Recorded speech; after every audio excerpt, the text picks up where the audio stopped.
Welcome back, everybody, to the When Words Collide podcast. Just as a reminder, I'm Galen Bell, and my co-host here is... I'm Lucas Diano, and we are both incredibly excited to be back with the one and only Jack Castle here at When Words Collide. You guys, that introduction, the man, the myth, you guys are too much, but thank you very much. Yeah, thank you. So, I think last time we left off with your time being a cop in Alaska. Yes. Well, we went from stuntman to police officer in Alaska. Yes. And I think that's where we left off, right? Yeah, we Exactly. went from Ninja Turtles to Alaska police officer. Yes. Yeah. That's right. Okay. Right. So, you were a police officer in Alaska, and I feel like the natural, obvious question after that is, how did you become a novelist? Oh, Yeah. okay, yeah, great. Can you guys hear me okay? Is this... I think we're good. Yeah, Sounds good. Yeah. All right, great. So, I love this question, right? This is probably my favorite question. Is I've been writing my whole life, and it never occurred to me in a million years that people would actually pay me money to hear my stories, right? Usually people would probably pay me to shut up. And so one day, my daughter was 8 years old, and she got sick, and she couldn't get out of bed. And I felt helpless. And I'd already been traditionally published, and it was more of a hobby, you know. It wasn't that kind of life-changing event yet. And so she got sick, and during the day I would write a chapter of a story. Because when I was working at Walt Disney World, way back in the day, in my 20s, and I was waiting for my wife to get off set, she was Cinderella. I was in the tunnels. There's tunnels underground, Disney. Okay. So I'm waiting for them to get off, and I wrote this outline back then. Wouldn't it be weird if everything above ground, at Disney World, the dragons, the villains, the everything, what if it was all real? And then worse, what if they were like our overlords, So like one day something happened, and now we're their entertainment. I just thought that concept was really weird. So I wrote it all down, and I put it in a file folder, and it was in my filing cabinet for about 25 years. And my daughter got sick. So I pulled out that outline, and I started thinking, okay, I wrote a little story about this combat pilot who gets shot down overseas in 2012. And he wakes up in this stranger world. And I'd love to show you a copy of the book, but I sold out on my first day here. So we have no copies. Like, I have no props to even go, if you got the flyer, you can see the book covers. Yeah. So I wrote her a chapter a day, and then at night, when she would wake up to eat, and that was the only time she would really wake up, I would read her the chapter I had written. And she had 8 years old. She had the most wonderful comments, right? So the protagonist, George, would come up to a door, and he would say, "I can't open the damn door." Yeah, he's 1990s Harrison Ford. So my daughter would hear this, and she would say, "Dad," and she would wiggle her finger to come closer, "We don't say damn." And I was like, oh, that's awesome. I'm going to put that in the book. So we did this for a little while. I would write a chapter a day, and I would read it to her at night. And next thing you know, I'm thinking, we might have a book here. Well, at the time, I had about 24 beta readers. And I just sent it out to all the beta readers, and I said, look, I know you guys are working on another one of my books, but could you just take a look at this and see, what you think? So for the first time ever, these guys never agree, by the way. Never. Ryan will read a chapter, and he'll go, hey, man, we ever going to have any action? Nothing's happened. Can you punch somebody or something? And then Charles C., same chapter, will go, hey, can we get in touch with our feelings a little bit? Maybe get a hug or something? And you can never make these two people happy. Well, they read it, what we had written so far, and they said, you need to drop everything you're doing, and you need to finish Stranger World. And that's when I had some clue as to what was about to happen. That was the first, this might actually be something. Well, it took us about a year. We put it out. It went on Amazon, and within 24 hours, it was the number one best-selling book out of 42 million books. It was the number one best-selling book in Amazon. Not in its category, number one overall. And we were blown away. We were just blown away. That's unbelievable. That's amazing. So of course, I just, I kept working my day job, Yeah. and I kept writing more Stranger Worlds. So there's World, Realm, Tides, Desert, Dream, and then people started writing in, how did our world become their world? And I said, okay, well, that's the prequel. How did our world become Stranger World? So I wrote the prequel. And next thing you know, my wife is like, what are you doing? And I'm like, what? She goes, you're making more money writing than you are during your day job. Why are you still doing both? You're killing yourself. And it just never occurred to me. It never occurred to me that I'd be a full-time author. So that's what I did. And the last 4.5 years has been one huge blessing. I'm amazed.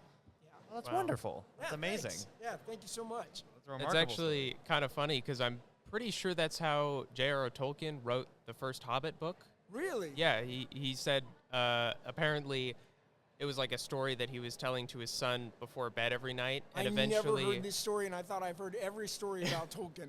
Yeah. and apparently his son would come up with inconsistencies in the Yeah. story, and that's why he started writing it down, because he said his son would be like, the door was What? green last time he told the You story. have got to text me this article. And so he just like started, writing it down and decided, screw this kid, I'm going to make a book out of this. And Yeah, then I yeah. guess it was a good book. That's awesome. Apparently Kinda. people That's liked it. awesome. Apparently. Yeah. And you just never know what's going to resonate with people. Like Yeah, I absolutely. had 3 traditionally published books before that, and they did really well, especially the first book. And it was just amazing how Stranger World just resonated with so many people. The messages and the emails that I started getting were just over the top. I remember this one video I got.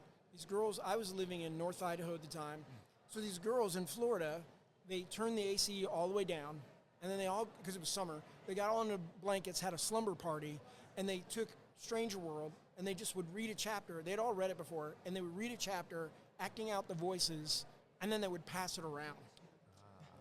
And then there's these cosplayers who, you guys know cosplayers? Yeah. Oh, yeah. So they would dress up like the lieutenant, who's the British Expedition Field Guide, and she's very popular. She has her own spin-off series, by the way, which I should probably plug, but we'll keep moving.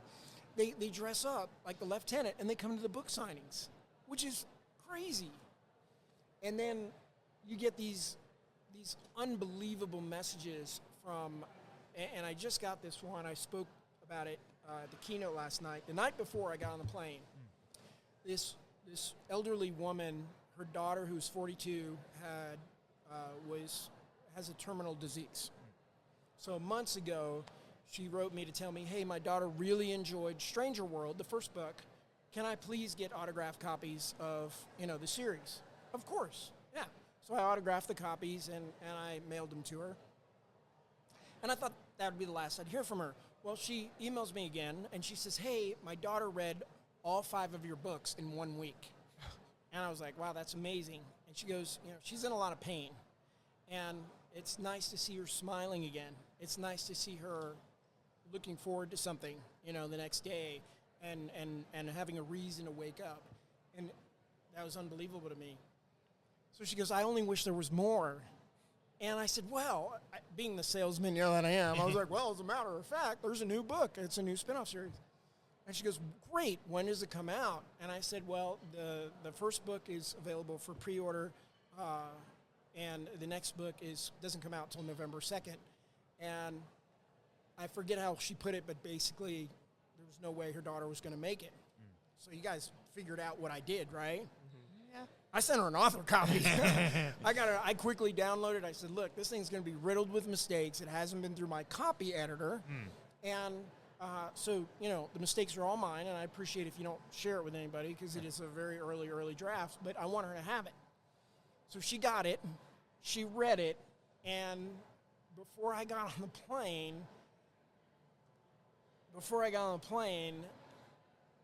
the mom told me it was on her bed when she passed. It was the only thing with her. And Wow. I didn't even, can you imagine the plane ride that I had Yeah. coming up here? I was just, I was stunned the entire way. Well, I was on the plane for 5 hours. I was just stunned. But I guess my point is, you just never know I write for myself, right, for fun. And then when my daughter got sick, I was writing for her. And then I started writing for these people who were really enjoying the books and the characters. But I guess my point is you never know who you're going to reach when you write these stories. Yeah. I mean, I'm Tolkien. He's gone long time, right? Look at how many people he still touches. Yeah. I mean, the guy literally organized the fantasy genre, right? So great story, by the way. I'd never heard that. Thanks. Yeah, but that's amazing. That's remarkable. It must be like yeah. a surreal experience, because I think like when you make art and books and anything, you always want it to have like an impact on people, but in a way you also just kind of believe that it won't, because you're like, it's, I don't know, I'm writing a book, it's not going to change the world, so I'm sure it's like strange. We're not the best to critique our own work. Yeah. And it's probably weird when you like finally hear that it had a real tangible impact on somebody's life, like beyond just entertainment, it like really meant something. You were so correct, because I think it would come no surprise to you guys. I come across as a very confident person, and in stunt work, I did the training, I did the workouts, I was very methodical about my approach to stunt work, and it was the same way with police work. I didn't have any problem with that, but with writing, every time, this guy stopped me in the elevator on the way here just to tell me how much he liked Stranger World in the series. A woman traveled, how far is Edmonton? How far away is that? A couple hours. Like She 3 traveled hours. just to meet me and get an autographed copy. That was the only reason. I said, are you staying for the conference? She said, no, I got to get back on the bus. I just came here to say hi to you, get a picture with you, and get back on the bus. Every time, I'm shocked. Even now, after all of this, I still feel like an imposter. Yeah, I mean, I think that's a very common experience among a lot of artists, I mean, you always kind of, even if you're told what you've made is good, you still, like, deep down, there's always a little voice that makes you doubt yourself. That's just a constant, not just in art, but in everything you do. Like, even when you step out of the front door in the morning, there's like a little voice saying, are you sure you know what you're doing? Like, with every little thing. But, I think it's important to kind of counter that doubt, is just to think what I'm doing, I can't even imagine the people that I'm going to either intentionally or even unintentionally reach. Yeah. Whatever that's you good. do. So I think it's very important to always keep that in mind. And I think in your case it's a bit larger scale, because you have this very popular book series. But I think even in the case of Stranger World, I think it comes in the most unexpected ways. The help and the companionship that you're giving people you've never even met through your work. I think that's truly remarkable. Yeah, me too. And I had no idea. Even now, I had no idea. You give a keynote speech last night, and you're like, wow, man, I really messed up that one. And to have people go, oh my gosh, I loved it. This really spoke to me. And they mentioned the part that really spoke to them. Isn't that weird, though, that I have so much confidence in everything I've ever done except for writing? That's the thing. I don't know what it's going to take. Maybe you never get that. Maybe it keeps your edge. Well, honestly, maybe. I think it's a kind of a good way of motivating yourself to keep going. Yeah. Because if and being the best you can be. Yeah, absolutely. Making the best art you can, being the best person you could be. Yeah. It really, in any aspect of life, in addition to writing, of course. Yeah. Just keeping that in mind, and I think you can't go wrong as long as you keep telling yourself, someone's going to see this and they're going to enjoy it. I'm going to give someone, even if it's just the smallest bit of enjoyment or happiness out of this, that's what you need to keep going. So, Yeah. I think it might just be a bit of a curse that comes with like success in general, that whatever you're most successful at is probably the thing you'll feel most insecure about. Yeah. Because it's like, that's what's out there the most. Well, you for really everyone. hit the nail on the head, because you think it'd get easier as you get more successful, but in a way, it's like the pressure is a little more, because there's more people to tell you, hey, you messed up. There's more people to. And on that, I feel like it must be kind of special with specifically like youth-oriented books. Like, how's that experience? Obviously adults read this too. But it's, you wrote it for your daughter. Right. And what's it like to have like other people, other people's kids kind of feel it has the same impact? What's surprising is I think a lot of people who know nothing about Stranger World. They look at the book covers and they assume, maybe some of them assume that it's a young adult book. But it doesn't read like a young adult book. And technically, and I know all the writers out there know this, young adult is defined by the main character, the protagonist, is usually under 18 years old. Right. And even though Maddie starts as 8 years old in the first book, and we watch her grow, it's really about her dad, through the journey. And then, of course, the lieutenant steals the show. But I think I'm more amazed, and I do have a lot of young lieutenants out there. They dress up and they love it. But I'm more amazed by these middle-aged women who are they love the book, they love the characters to the point I just can't imagine. They go out and make these wonderful costumes.